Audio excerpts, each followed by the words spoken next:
నమస్కారం. Welcome to hit TV. మనిషి ఆశాజీవి. ప్రతి ఒక్కరి జీవితంలో ఎన్నో కష్టాలు, సుఖాలు, సంతోషాలు, దుఃఖాలు, బాధలు, వ్యతలు ఎన్నో ఉంటూ ఉంటాయి. అయినప్పటికీ కూడా రాబోయే రోజులు మనకి చక్కగా ఉంటాయి, మంచి జరుగుతుంది అని ఆశపడుతూ హాయిగా జీవించేస్తూ ఉంటారు. చాలామంది తమ జీవితంలో ఏం జరగబోతోందో అని తెలుసుకోవాలనే క్యూరియాసిటీతో కూడా ఉంటూ ఉంటారు. గ్రహాల స్థితిగతులపైనే మనిషి జీవితం ఆధారపడి ఉంది అని నమ్మే మన భారతీయులందరి కోసం మరి నవంబర్ మాసం 2025 రాశి ఫలాలు ఏ విధంగా ఉన్నాయో తెలియచేయడానికి మనతో పాటు ఉన్నారు ప్రముఖ ఆధ్యాత్మికవేత్త, జ్యోతిష్య పండితులు, అలాగే లైఫ్ కోచ్ అయినటువంటి డాక్టర్ ఆర్బి సుధా గారు. వారిని అడిగి తెలుసుకుందాం రాశి ఫలాల గురించి. నమస్కారం అండి సుధా గారు. నమస్కారం. ద్వాదశ రాశుల వారికి నవంబర్ మాసం 2025 ఎలా ఉండబోతోంది, వాళ్ళ గ్రహస్థితులు ఎలా ఉంటాయి, గోచార స్థితులు ఎలా ఉంటాయి, ఇవన్నీ కూడా తెలుసుకోవాలని అందరూ ఆశగా ఎదురు చూస్తున్నారు. అయితే ముందుగా మనం వారి గ్రహస్థితి ఎలా ఉంటుంది, వాళ్ళకి ఎంతవరకు బాగుంటుంది ఈ మాసం? తప్పక. దానికన్నా ముందు ఫస్ట్ ఈ నెల గోచారం ఎలా ఉందో తెలుసుకోవాలి. ఓకే. సో గోచారం అంటేనే మనకు తెలుసు అందరికీ 9 ప్లానెట్లు ఉంటాయి, అలాగే 12 రాసులు ఉంటాయి. సో మనిషి జీవితం అంతా దీన్ని బట్టి మనం చెప్పచ్చు అనమాట. అంటే ప్రతిబింబిస్తుంది దీంట్లోంచి. దాంట్లోంచి మనకి ఏంటంటే రెమెడియల్ మెషర్ కోసం మనం చెప్తూ ఉంటాం అనమాట. ఎవ్రీ మంత్ మారుతుంది. పరిహారాలు కూడా మనం దీంతోనే చెప్పడం అనేది జరుగుతుంది. కానీ ఎందుకు ఇది చెప్తున్నాను అంటే, బికాస్ రాశి వారిగా చెప్పినప్పుడు ఏంటంటే కొంతవరకే మనం చెప్పగలం, కానీ రాశి వారిగానే మనం ఏంటంటే ప్రెడిక్షన్స్ ఇవ్వడం అనేది జరుగుతుంది. జాతక రీత్యా అది డిఫరెంట్ అవుతుంది అనమాట. సో చాలా డిఫరెంట్ ఉంటుంది. ఎందుకంటే మనం 8 గ్రహాల గురించి ఎక్కువ మాట్లాడుకుంటూ ఉంటాం. 9వ గ్రహం మనం చూసాము అంటే చంద్రుడు అయ్యాడు. చంద్రుడు 2 రోజులకు ఒకసారి మారుతూ ఉంటాడు. సో ఒక మాసంలో ఆల్మోస్ట్ మనకి 27 నక్షత్రాలు మనకి తెలుసు. ఒక మాసంలో 27 నక్షత్రాలు దాటి వెళ్తారు అనమాట. సో మనం ఏంటంటే ఈ 8 గ్రహాల గురించే ఫస్ట్ మాట్లాడుకోవాలి. అవి కూడా ఏంటంటే వాటి గతి ఎలా ఉంది, అవి రిట్రోగ్రేషన్లో ఉన్నాయా, లేకపోతే ఏ రాశిలో ఉన్నాయి, ఎవరితో కలిసి ఉన్నాయి, ఎలా ఉన్నాయి అని చెప్పడం అనేది జరుగుతుందన్నమాట. అది నెల నెల కొంతవరకు మారుతూ ఉంటుంది. మనకి తెలిసిన విషయమే. సన్ అంటే సూర్యుడేమో నెలకు ఒకసారి మారుతూ ఉంటాడని చెప్పుకుంటూ ఉంటాం. అలాగే మార్స్ అంటే ఏంటి, కుజుడేమో 45 రోజులు కానీ ఇట్లా మారుతూ ఉంటాడు. అలాగే మనకి 2 తోకలు సన్కి అంటే ఏంటి, వీనస్, మనకి మెర్కురీ అయ్యారు అంటే బుధుడు. ఇవి కూడా మారుతూ ఉంటాయి. అంటే ఏంటి, 30 రోజులకి, 40 రోజులు, 45. సో ఏదైనా సరే ఏంటంటే మనకి ఆ జోడియాక్లో ఎలా మారుతున్నాయి అని తెలుసుకుంటే కానీ మనం ఒక ప్రెడిక్షన్ అనేది ఇవ్వలేం. అంటే ఏంటి, ఫలితం అనేది మనం చెప్పలేం. అంటే రాశి ఫలితాలు అంటే రాశి అనేది వాళ్ళ రాశి అంటే చంద్రుడు ఎక్కడున్నాడో అది రాశి అంటాం మనం జాతకంలో. సో ఒక గ్రహం గురించే మనం మాట్లాడుకుంటున్నాం. సో మిగతా గ్రహాలన్నీ ఎక్కడ ఉన్నాయి అని ఎప్పుడు మనం వాళ్ళ జాతక రీత్యా చూస్తున్నామో కరెక్ట్ ప్రెడిక్షన్స్ అనేది ఇవ్వడం జరుగుతుంది. సో జనరల్గా రాశి వారిగా మనం మాట్లాడుకోవాలి అంటే ఫస్ట్ గోచారం చూసుకోవాలి. ఎప్పుడు నేను మొదలెట్టేది ఏంటంటే శనీశ్వరుడు ఫస్ట్ నేను మొదలెడతానమాట. ఎందుకంటే శనికి, మన శని గ్రహానికి ఈశ్వరుడు పొజిషన్ ఇచ్చాము. ఆయనే మనకి ఆయుకారకుడు అయ్యారు, అలాగే కర్మకారకుడు. అంటే ఏంటి, మన కెరియర్కి ఆయన్ని చెప్పుకోవాలి, లాంజివిటీకి చెప్పుకుంటాం, హెల్త్కి, చాలా వాటికి మనం శనిని చెప్పుకుంటూ ఉంటాం. సో మనం చూసాము అంటే శని గ్రహం ప్రస్తుతం రిట్రోగ్రేషన్లో ఉన్నారు, ఆయనేమో మీనంలో ఉన్నారనమాట. ఈ నెల 28వ తారీఖు ఆయన డైరెక్ట్ అవుతున్నారు. సో కొంతవరకు మనం చూసాము అంటే వీళ్ళకి ఊరట కలుగుతుంది. అంటే ఏంటంటే మనకి కుంభరాశి వాళ్ళకి కొంతవరకు ఊరట అనేది కలుగుతుంది. నెక్స్ట్ మనకి మేజర్ గ్రహం ఎప్పటికైనా సరే మంచి చేసే గ్రహం, అన్నిటికన్నా శుభగ్రహం మాట్లాడుకునేది గురు గ్రహం. ప్రస్తుతం ఏంటంటే మనం చూసాము అంటే మనకి కర్కాటకం అంటే ఉచ్చస్థితిలో ఉన్నారనమాట. ఆయన రిట్రోగ్రేషన్ 11th నవంబర్కి రిట్రోగ్రేట్ అవుతున్నారు. అలాగే మనం చూసామంటే రాహుకేతువులు. రాహు ఏమో ప్రస్తుతం కుంభం, కేతు ఏమో ఇప్పుడు ప్రస్తుతం ఏమో సింహం. అలాగే మనం చూసాము అంటే ఇప్పుడు నెక్స్ట్ మార్స్ అంటే ఏంటి, కుజుడు మనం చూసామంటే మ్యారేజ్కి, ఇంటర్పర్సనల్ రిలేషన్షిప్కి ఎక్కువ చెప్పుకుంటూ ఉంటాం. అలాగే కరేజ్కి కూడా చెప్తాం. అంటే ముందుకెళ్ళాలి అంటే మనకు ఒక ఎనర్జీ కావాలి, ఆ ఎనర్జీకి కూడా మనం మార్స్ చెప్పుకుంటూ ఉంటాము. మార్స్ ప్రస్తుతం ఆయన ఓన్ హౌస్ అంటే ఏంటి, వృశ్చికంలో ఉన్నారు. ఆయన కంబస్ట్ అవుతున్నారు ఈ నెల మధ్యలో అంటే నవంబర్లో. నెక్స్ట్ ఏంటంటే సన్ అంటే ఏంటంటే సూర్యగ్రహం. సూర్యుడు అందరికన్నా బ్రైటెస్ట్ స్టార్ అండ్ ఆల్సో అన్ని గ్రహాలకి అధిపతి అని మనం చెప్పుకుంటూ ఉంటాం. ఆయన 16th నవంబర్కి మనకి వృశ్చికానికి వెళ్తున్నాడు. ప్రస్తుతం ఆయన డెబిలిటేటెడ్ నీచ స్థితిలో మనకి తులారాశిలో ఉన్నారనమాట. అలాగే నెక్స్ట్ మనం చూడవలసింది ఏంటంటే మనకి బుధ గ్రహం ప్రస్తుతం 10th నవంబర్కి రిట్రోగ్రేషన్కి వెళ్తున్నారు అనమాట. ఆయన వృశ్చికంలో ఉన్నారు. ఆయన ఏంటంటే మళ్ళీ తులకి 23 నవంబర్కి వెళ్తున్నారు. అంటే రిట్రోగ్రేషన్ అంటే వెనక్కి వెళ్ళడం మనకు తెలుసు కదా. సో ఆయన మళ్ళీ తులకేమో 23rd నవంబర్కి వెళ్తున్నారు. అలాగే మనం నెక్స్ట్ మాట్లాడుకోవాల్సింది ఏంటంటే శుక్రగ్రహం. శుక్రుడేమో మనం చూసాము అంటే తులకి మనకి 2nd నవంబర్కి వస్తున్నారు. అలాగే వృశ్చికానికి 26th నవంబర్కి వస్తున్నారు అనమాట. సో మేజర్ గ్రహాలు మనం చూసాము అంటే చిన్న గ్రహాలన్నీ ఎక్కువ వృశ్చికంలో ఇప్పుడు పాపులేటెడ్ ఉన్నాయన్నమాట. సో మోస్ట్ ఇంపార్టెంట్ అందరూ ఎదురు చూసేది ఏంటంటే శని వచ్చారంటే భయపడుతూ ఉంటారు. సో ఏల్నట్స్ అని ఎవరెవరికి ఉంది అనేది ఫస్ట్ చూద్దాము. ఏల్నట్స్ అని ఉన్న రాశులు ఏంటంటే ఫస్ట్ మేషరాశికి రీసెంట్గానే స్టార్ట్ అయింది. సో ఫస్ట్ ఘట్టము, లాస్ట్ ఘట్టం ఏమో కుంభానికి అంటే 3వ ఘట్టంలో ఉంది.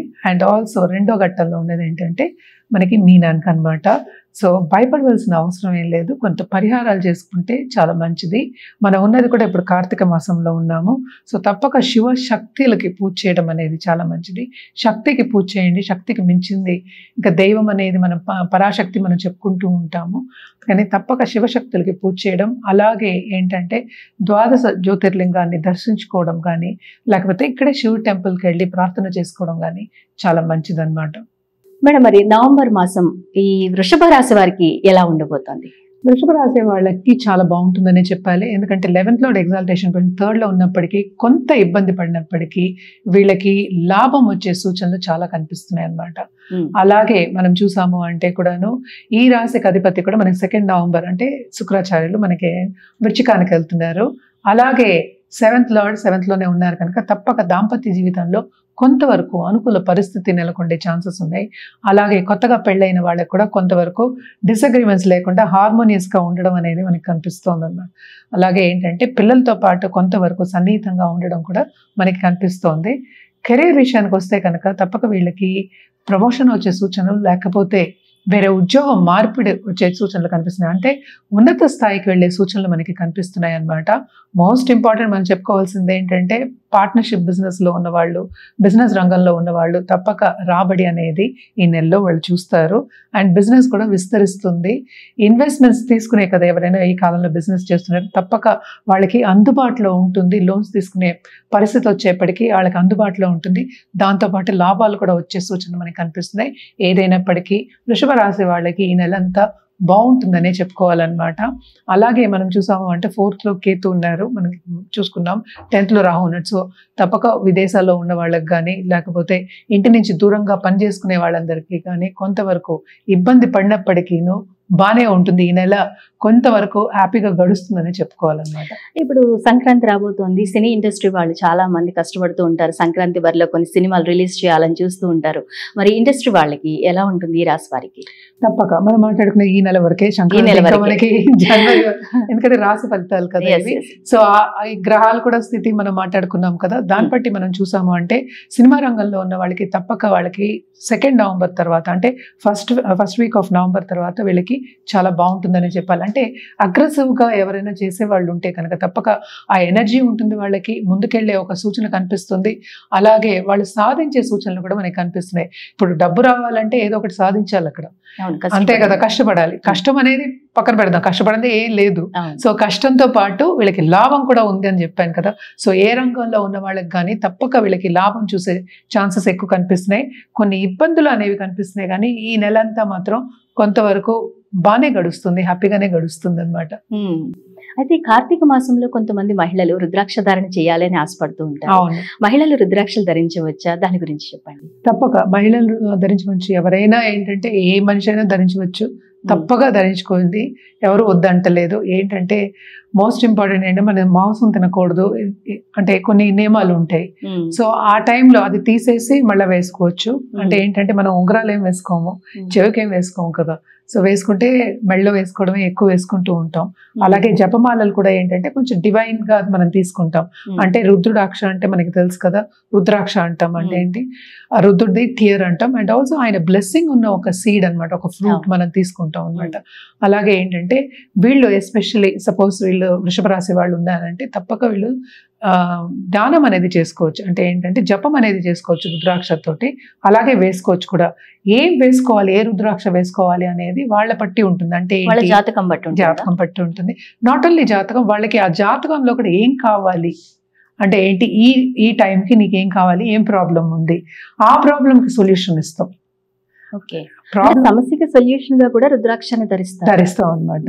అంటే ఏంటి, ఇప్పుడు మనకి గౌరీ శంకర్ రుద్రాక్ష ఉంది. సపోజ్ పెళ్లి కాలేదు, లేకపోతే సత్సంబంధాలు లేవు, లవ్ లైఫ్ బాగాలేదు అనుకుందాం కాసేపు, అటు మ్యారిటల్ లైఫ్ కూడా సుఖం లేదు అన్నప్పుడు మనం అలా ఇస్తాం. అలాగే కొంతమంది ఏంటంటే సపోజ్ ఇప్పుడు ప్రెగ్నెన్సీ రాలేదు, చైల్డ్ బర్త్ అవ్వట్లేదు, నాకు కొంచెం టెన్షన్ ఉంటుంది, వాళ్ళకి యాంగ్జైటీ ఉంటుంది, అప్పుడు గర్భగౌరి.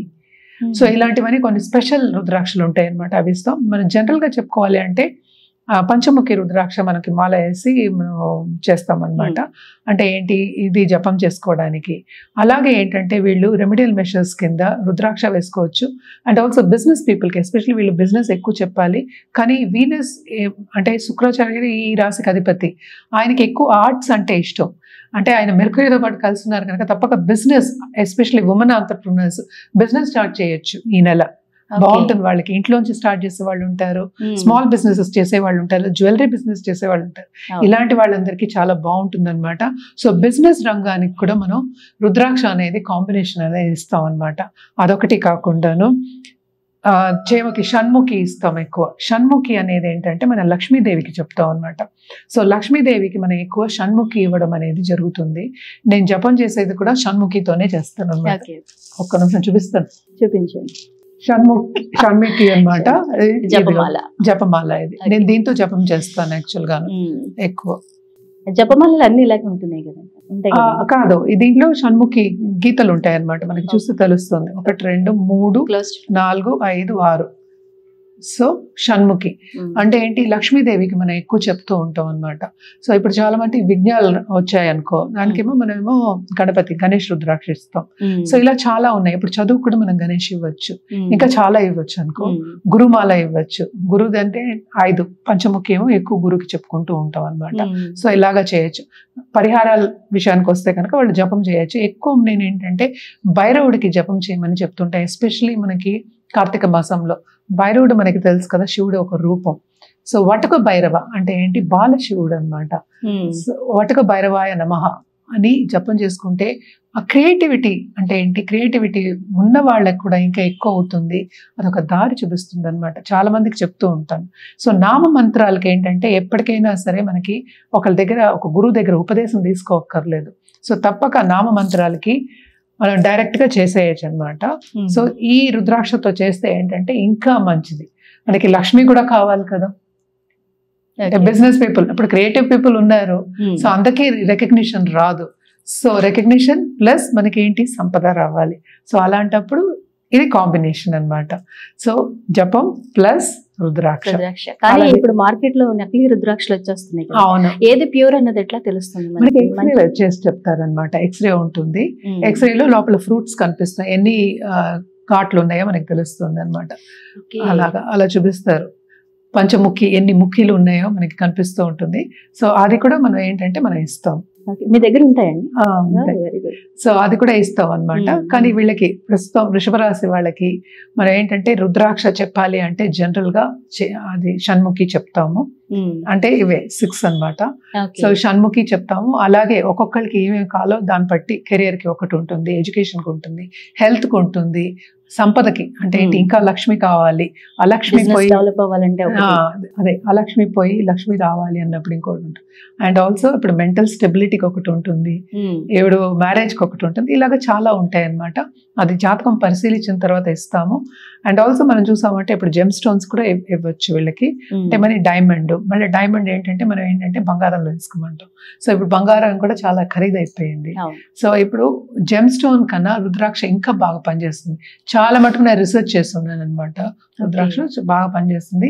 ఎస్పెషల్లీ వీళ్ళకి రెమెడియల్ మెషర్స్ కింద చెప్పాలి అంటే తప్పక వీళ్ళు లక్ష్మీ గణపతి పూజలు చేయడం నిత్యం కంటిన్యూస్ గా. అలాగే కార్తీక మాసం మనకి విష్ణుమూర్తికి కూడా విశేషత తెలుసు కదా, పురుషోత్తమ మాసం అని కూడా చెప్తూ ఉంటాం అనమాట. సో తప్పక వీళ్ళు లక్ష్మీ గణపతికి నిత్యం పూజ చేయడం, అంటే రోజు పూజ ఎవరు వద్దంటారు, తప్పక నిత్యం పూజ చేసుకోండి. ప్రత్యేకంగా ఏంటంటే ఫ్రైడే తెల్ల పువ్వులతోటి పూజ చేయడం, తెల్ల తామర పూలనే తెచ్చుకోండి, లేకపోతే కలువ పూలనే తెచ్చుకోవచ్చు, తెచ్చి పూజ చేయడం అనేది చాలా మంచిదన్నమాట. అలాగే ఏంటంటే గుడికి వెళ్ళి ఫ్రైడే అష్టోత్తరమైన చేయించుకోవడం మంచిదన్నమాట, ఎస్పెషల్లీ లక్ష్మీదేవికి. మేడం, ద్వాదశ రాశుల వారికి నవంబర్ మాసం యొక్క రాశి ఫలితాల గురించి చక్కగా వివరించారు. అలాగే వాళ్ళు ఎటువంటి రుద్రాక్ష ధారణ చేయాలి, ఎలాంటి జపాలు చేసుకోవాలి, ఎటువంటి పరిహారాలు చేసుకోవాలి, ఇవన్నీ చక్కగా వివరించారు. ధన్యవాదాలు.